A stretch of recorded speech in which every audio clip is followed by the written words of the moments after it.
খাদ্যপণ্যের দাম বাড়ার কারণে গত মে মাসে দেশে মূল্যস্ফীতি আরও বেড়েছে।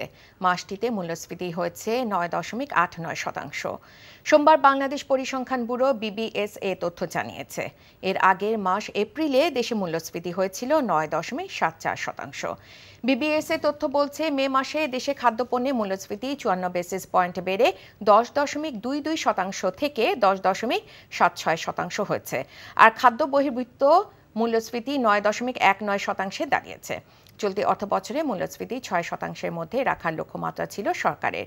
তবে অর্থবছরে গত ১১ মাসের কোনো মাসেই এই হারে মূল্যস্ফীতি নিয়ন্ত্রণে রাখা সম্ভব হয়নি, বরং গত বছরে মার্চ থেকে সার্বিক মূল্যস্ফীতি ৯% বেশি হচ্ছে।